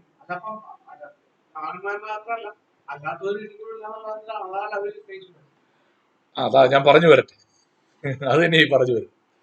അപ്പം ഒരു വലിയ മൃഗത്തെയും ഒരു ചെറിയ സൂചിക്കുഴയെയും അസാധ്യമായൊരു ഉദാഹരണമാണ് കർത്താവ് അവിടെ എടുത്തു വെച്ചത്. ഇത് ആ നാട്ടിൽ പൊതുവെ ഉപയോഗിക്കപ്പെടുന്ന അസാധ്യമായ കാര്യം. നമ്മുടെ നാട്ടിൽ പറയില്ലേ, എന്നാ പിന്നെ കാക്ക മലർന്ന് പറക്കും. നമ്മുടെ നാട്ടിൽ പറയാറില്ലേ? കാക്ക മലർന്ന് പറക്കാറുണ്ടോ നമ്മുടെ നാട്ടില്? പിന്നെന്താ അങ്ങനെ പറയുന്നത്? ഇതാണ് നമ്മുടെ നാടൻ ഭാഷയിൽ ഉപയോഗിക്കുന്ന അസാധ്യമായ കാര്യത്തെ കോഴിക്ക് ഒരു കാര്യം പറയാറുണ്ട്. പല അസാധ്യമാണെന്ന് പറയാൻ പ്രകൃതിയിൽ നിന്ന് പല ഉദാഹരണങ്ങൾ നമ്മൾ പറയാറുണ്ട്. ആകാശം ഇടിഞ്ഞു അല്ലേ? ഈ ആകാശത്ത് എന്തോ ഇടിഞ്ഞു വീഴാനാ. അസാധ്യമായ കാര്യമാണെന്ന് പറയാൻ ഉപയോഗിക്കുന്ന ഒരു ഒരു ഫ്രേസാണ്, ഒരു ഭാഷാ ശൈലിയാണ് ഒട്ടകം സൂചിക്കുഴയിലൂടെ കടക്കുക എന്ന് പറയുന്നത്. യെരുശലേം ദേവാലയത്തിൽ ഒരു പിക്കറ്റ് ഗേറ്റ് ഉണ്ട്. ആ പിക്കറ്റ് ഗേറ്റിലൂടെ ഒട്ടകം വളരെ പ്രയാസപ്പെട്ടാണ് കടക്കുന്നത്. അതാണ് ഇവിടെ ഉദ്ദേശിക്കുന്ന ഒരു വ്യാഖ്യാനം കൊണ്ടുവന്നാൽ സ്വന്തം പരിശ്രമം കൊണ്ട് പ്രയാസപ്പെട്ടാണെങ്കിലും ദൈവരാജ്യത്തിൽ കടക്കാം എന്നൊരു വ്യാഖ്യാനം അതിന് വരും. ഇവിടെ ശിഷ്യന്മാര് പറഞ്ഞു, എന്നാൽ രക്ഷിക്കപ്പെടുവാൻ ആർക്ക് കഴിയും? യേശു അതിന് കൊടുത്ത മറുപടി എന്താ? അത് മനുഷ്യർക്ക് അസാധ്യം എന്ന് പറഞ്ഞാൽ സൂചിക്കുഴയിലൂടെ ഒട്ടകം കടക്കുന്ന അസാധ്യം. പക്ഷെ ദൈവത്തിന് സകലവും സ്വന്തം പരിശ്രമത്താൽ ഒരു മനുഷ്യനും ദൈവരാജ്യത്തിൽ കടക്കാൻ കഴിയില്ല എന്ന ആശയം പഠിപ്പിക്കാനാണ് കർത്താവ് ഈ പ്രയോഗം ഇവിടെ കൊണ്ടുവന്നത്. പിന്നെ ആർക്ക് കഴിയും? ദൈവകൃപയാൽ കഴിയും. ഇവിടെ ആ രക്ഷിക്കപ്പെടുവാൻ ആർക്ക് കഴിയുന്നുള്ള വാക്ക് ഉപയോഗിച്ചതുണ്ടോ? രക്ഷിക്കപ്പെടുന്നതിനെ കുറിച്ച് ഇവിടെ പറയുന്നത്. സ്വന്തം പരിശ്രമം കൊണ്ട് ആർക്കും രക്ഷിക്കപ്പെടുവാനായിട്ട് സാധ്യമല്ല. പിന്നെ എന്താണ്? ദൈവത്തിന്റെ കൃപയാണ്. പ്രിയപ്പെട്ടവരെ, ദൈവകൃപയാണ് നമ്മെ രക്ഷയിലേക്ക് നയിക്കുന്നത്. ഞാൻ ഈ ഒട്ടകം സൂചിക്കുഴ ഈ ഒരു ഇന്റർപ്രിട്ടേഷന്റെ ഒരു ഹിസ്റ്ററി എടുത്തുപോയി. അപ്പം 1000 വർഷം പഴക്കേ ഉള്ളൂ ആ വ്യാഖ്യാനത്തിൽ. 1000 കൊല്ലം മുമ്പ് ഏതോ ഒരാള് ഇങ്ങനൊരു വ്യാഖ്യാനം എഴുതി. പിന്നെ വന്നവരൊക്കെ അത് കുറച്ചുകൂടെ ഈ ഒട്ടകവും സൂചിക്കുഴ ഒരു ചേർച്ചയില്ലാത്ത കാര്യമല്ലേ, അതുകൊണ്ട് അത് എടുക്കണ്ടെന്ന് വെച്ചേച്ച് ഈ യെരുശലേമിലെ പിക്കറ്റ് ഗേറ്റ് എന്ന് പറഞ്ഞാൽ നമുക്കറിയാമല്ലോ, ഈ വീടുകളുടെ മെയിൻ ഗേറ്റിനോട് ചേർന്ന് നമുക്ക് ബൈക്ക് കയറ്റാൻ പറ്റാത്ത ഒരു ചെറിയ ഗേറ്റ് വെക്കുമല്ലോ. ഇതിനെയാണ് ഈ ചെറിയ ആ ഗേറ്റ്. അതുപോലെ യെരുശലേം അങ്ങനെ ഉണ്ടെന്നായി വ്യാഖ്യാനിച്ച്. പക്ഷെ അങ്ങനെ ഒരു സാധനമില്ല. ഇത് ഏതോ ഒരുത്തൻ ഇത് മനസ്സിലാകാത്തത് കൊണ്ട് എന്ത് ചെയ്തു? അവന്റേതായ ഒരു വ്യാഖ്യാനം എടുത്തു. ഇങ്ങനെ ബൈബിളിന് പല വ്യാഖ്യാനങ്ങളും 100 കൊല്ലോ 1000 കൊല്ലോ ആയിട്ടൊക്കെ കൈമാറുന്നുണ്ട്. അതൊക്കെ ദൈവാത്മാവ് തന്നെ നമുക്ക് ബോധ്യപ്പെടുത്തി തരട്ടെ. അപ്പൊ ഇവിടെ മനുഷ്യരാൽ അസാധ്യമായ ഒരു കാര്യം ദൈവത്താൽ മാത്രം സാധ്യമായ ഒരു കാര്യത്തെ സൂചിപ്പിക്കാനാണ് കർത്താവ് ഈ ഉദാഹരണം ഉപയോഗിക്കുന്നത്. ദൈവകൃപയാണ് ഒരുവന്റെ രക്ഷയ്ക്ക് അടിസ്ഥാനമായിട്ടുള്ളത്. ഇതാണ് ഈ മനുഷ്യനുമായിട്ടുള്ള എന്ന് പറഞ്ഞാൽ കൊല ചെയ്യരുത്, വ്യഭിചാരം ചെയ്യരുത്, മോഷ്ടിക്കരുത്, കള്ളസാക്ഷ്യം പറയരുത്, അപ്പനെയും അമ്മയെയും ബഹുമാനിക്കുക, കൂട്ടുകാരനെ നിന്നെ പോലെ തന്നെ സ്നേഹിക്കുക. ഈ 6 കാര്യം പറഞ്ഞേച്ച് ഇതെല്ലാം ചെയ്തിട്ടും പറയുകയാണ് സാധിക്കില്ല. നിന്റെ ദൈവവുമായിട്ടുള്ള ബന്ധത്തിലാണ് നിന്റെ രക്ഷ കിടക്കുന്നത്. Not because what you do, but because what he has done for you. നീ എന്തു ചെയ്തു എന്നതിന്റെ അടിസ്ഥാനത്തിലല്ല നിന്റെ രക്ഷ. പിന്നെ എന്തിന്റെ അടിസ്ഥാനത്തിലാണ്? ദൈവം നിനക്ക് വേണ്ടി എന്ത് ചെയ്തു അതിന്റെ അടിസ്ഥാനത്തിലാണ് രക്ഷ. സമ്പത്തിൽ ആശ്രയിച്ചാൽ നിനക്ക് രക്ഷിക്കപ്പെടാൻ കഴിയുകയില്ല. അതുകൊണ്ടാ ധനവാൻ സ്വർഗരാജ്യത്തിൽ കിടക്കുന്നത് പ്രയാസം തന്നെ, എളുപ്പമല്ല. പണത്തിൽ ആശ്രയിക്കുന്ന ഒരുത്തിന് ദൈവത്തിൽ ആശ്രയിക്കാൻ കഴിയില്ല. ദൈവത്തിൽ തന്നെ ആശ്രയിപ്പാനായിട്ടിടയായി തീരണം. പ്രിയപ്പെട്ടവരെ, ദൈവകൃപയുടെ അത്ഭുതം എന്ന് പറയുന്നതാണ്. ദൈവകൃപയുടെ അത്ഭുതം. ഇന്ന് നമ്മൾ രക്ഷിക്കപ്പെടുമ്പോൾ ഒരു കാര്യം ഓർത്തോണം, നമ്മുടെ ഒരു പരിശ്രമം കൊണ്ടും സാധിക്കാത്തൊരു കാര്യം. നമുക്കൊരു ചിന്തയുണ്ടല്ലോ, ഞാൻ ചെറുപ്പം മുതലേ ഭയങ്കര ദൈവഭയമായിരുന്നു, അതുകൊണ്ടാണ് കർത്താവ് എന്നെ രക്ഷിച്ചത്. ഞാൻ അങ്ങനെ ആരെ ഉപദ്രവിക്കൊന്നുമില്ലായിരുന്നു, അതുകൊണ്ട് കർത്താവ് എന്നെ രക്ഷിച്ചായിരിക്കും. ഒന്നുമല്ല കേട്ടോ. ഇതൊക്കെ മനുഷ്യന്റെ ജസ്റ്റിഫിക്കേഷനാണ്, സ്വയനീതീകരണമാണ്. നമ്മുടെ ചിന്ത കൊണ്ട്, നമ്മുടെ നീതീകരണം കൊണ്ട് സ്വയമായി നമുക്ക് രക്ഷിക്കപ്പെടുവാനായിട്ട് സാധ്യമല്ല. പിന്നെയോ ദൈവത്തിന്റെ കൃപയാണ്. കൃപയാലല്ലോ വിശ്വാസം മൂലം നിങ്ങൾ രക്ഷിക്കപ്പെട്ടിരിക്കുന്നത്, അതിനും നിങ്ങൾ കാരണമല്ല, ദൈവത്തിന്റെ ദാനമത്രേ ആകുന്നു. അഞ്ചാമതായി ഈ വേദഭാഗം നമ്മോട് പറയുന്നത്, പത്രോസ് ഇത് കേട്ടപ്പോ ഒരു ചോദ്യം, കർത്താവേ, ഞങ്ങൾ ഇതൊക്കെ നഷ്ടപ്പെടുത്തിയല്ലോ, ഞങ്ങൾ സകലവും വിട്ടു നിന്നെ അനുഗമിച്ചുവല്ലോ, ഞങ്ങൾക്ക് എന്ത് കിട്ടും എന്ന് ചോദിച്ചു. യേശു അവരോട് പറഞ്ഞത്, എന്നെ അനുഗമിച്ചിരിക്കുന്ന നിങ്ങൾ പുനർജനനത്തിൽ മനുഷ്യപുത്രൻ തന്റെ മഹത്വത്തിന്റെ സിംഹാസനത്തിൽ ഇരിക്കുമ്പോൾ നിങ്ങളും 12 സിംഹാസനത്തിലിരുന്ന് ഇസ്രായേൽ ഗോത്രം 12നും ന്യായം വിധിക്കുമെന്ന് ഞാൻ സത്യമായിട്ട് നിങ്ങളോട് പറയും. ഇത് വായിക്കുമ്പോ ചിലർക്കൊക്കെ ഒരു സംശയം വരും. പുനർജനനം,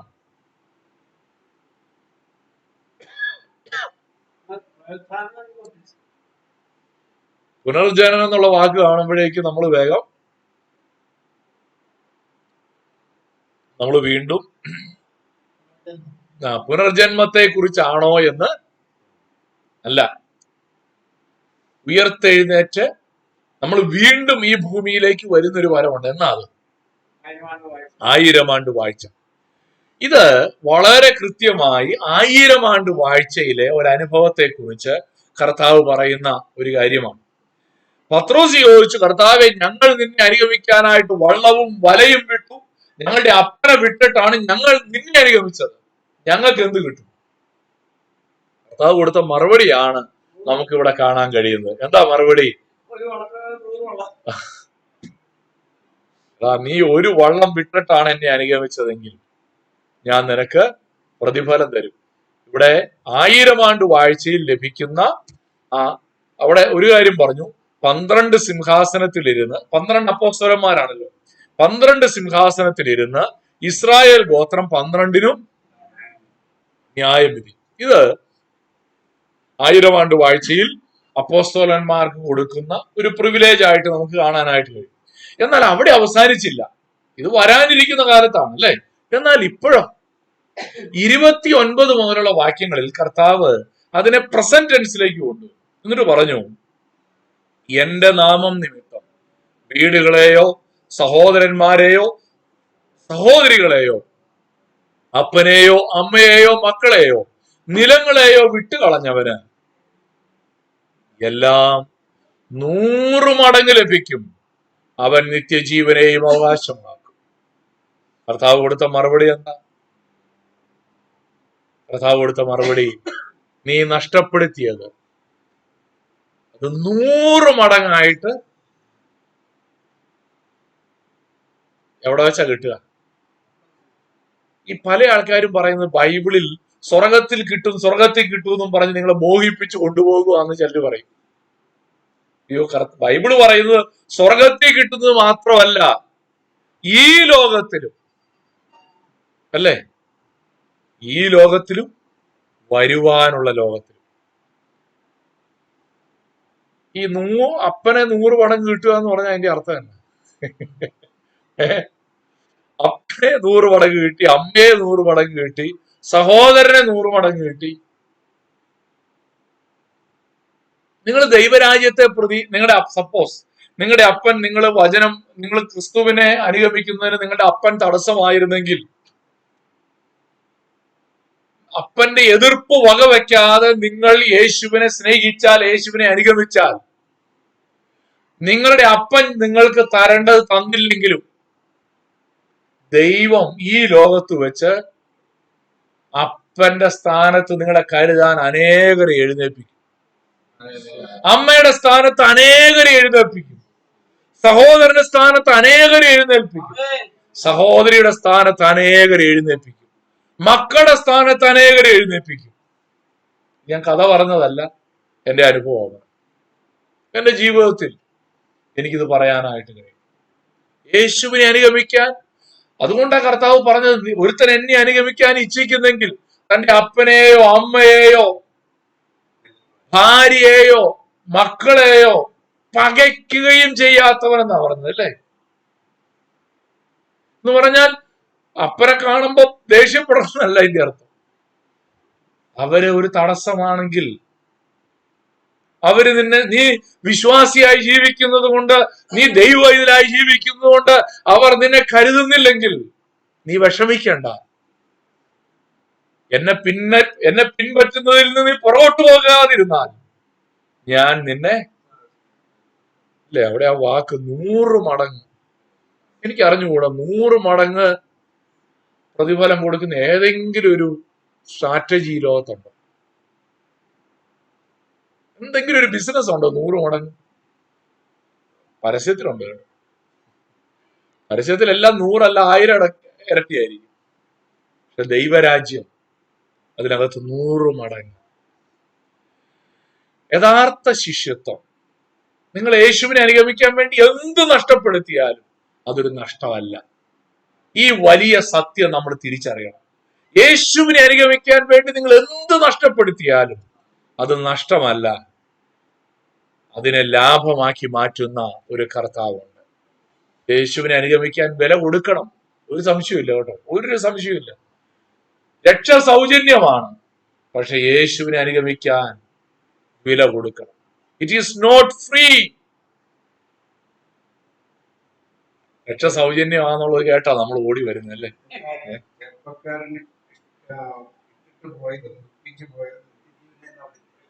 അതെ,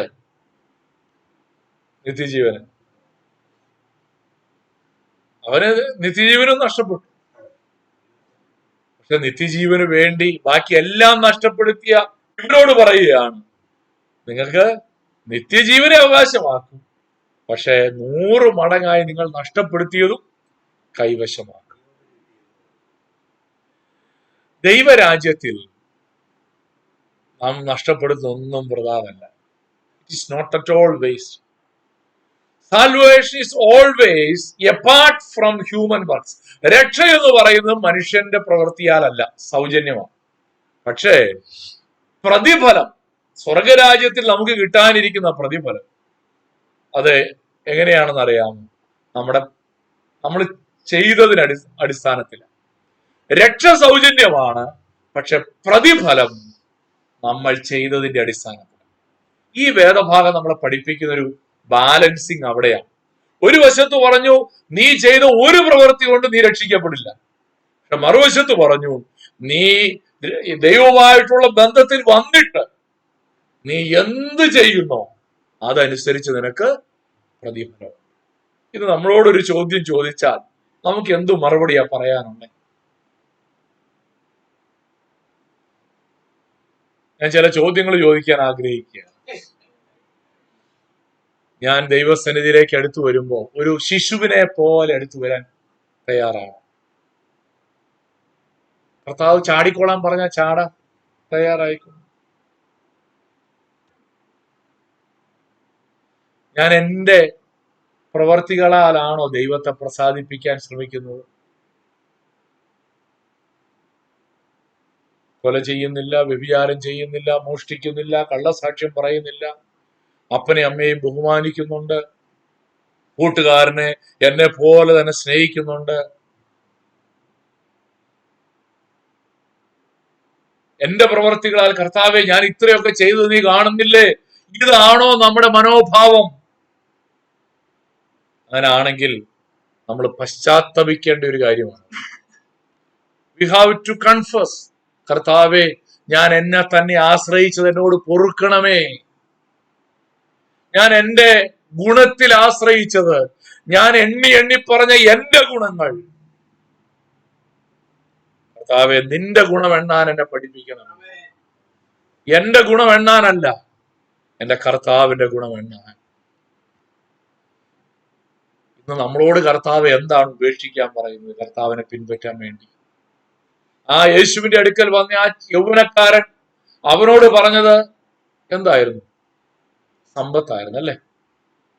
എല്ലാവരോടും സമ്പത്ത് കളഞ്ഞേച്ചു പോരാനല്ല, കാരണം എല്ലാവർക്കും സമ്പത്തിനോട് ഒരേ പറ്റുമാനമല്ല. അത് ഓരോരുത്തരും സ്വയം ചോദിക്കേണ്ട ഒരു ചോദ്യമാണ്. മറ്റൊരു ചോദ്യം, നിത്യതയിൽ എന്ത് കിട്ടുമെന്നുള്ള ചിന്തയാണോ എന്നെ ദൈവരാജ്യത്തിൽ ജീവിക്കുമ്പോൾ ഉത്സാഹിപ്പിക്കുന്നത്, അതോ ഇപ്പൊ എന്ത് കിട്ടുമെന്നുള്ളതാണ്? നമുക്കൊക്കെ ഇൻസ്റ്റന്റ് ഗ്രാറ്റിഫിക്കേഷൻ എന്ന് പറയും അല്ലേ? ഇപ്പൊ എന്തോ കിട്ടും, പിന്നെ കിട്ടണതൊക്കെ അവിടെ ഇരിക്കട്ടെ, ഇപ്പോഴത്തെ കാര്യം പറ. വേദോസം പഠിപ്പിക്കുന്ന ഒരു കാര്യം ഡിലേഡ് ഗ്രാറ്റിഫിക്കേഷൻ ആണ്. ഇന്ന് നീ ചിലത് നഷ്ടപ്പെടുത്താൻ തയ്യാറായാൽ നിന്നെ ലജ്ജിക്കാൻ അനുവദിക്കാത്ത ഒരു കർത്താവ്. കണ്ണുകളെ അടയ്ക്കാം. ഈ ചോദ്യങ്ങളുമായി നമ്മൾ ഇന്ന് ഭവനങ്ങളിലേക്ക് പോകണം. ഈ ചോദ്യങ്ങൾ നമ്മുടെ ഹൃദയത്തെ അസ്വസ്ഥമാക്കണം. ഹല്ലേലൂയ. എല്ലാവരും ഒരു വാക്ക് പ്രാർത്ഥിച്ച കർത്താവേ, ദൈവത്തിന്റെ വചനം എന്നോട് ഇടപെട്ടതിനായി സ്തോത്രം. എന്റെ ഗുണങ്ങളെ എണ്ണി എണ്ണി ഞാൻ പലപ്പോഴും സ്വയം നീതിമാനായി, സ്വയം ന്യായീകരിക്കുന്നവനായി മാറിപ്പോകുന്ന ഒരു സാഹചര്യത്തിൽ നിന്ന് കർത്താവേ, അങ്ങയുടെ ഗുണങ്ങളെ എണ്ണി പറഞ്ഞു.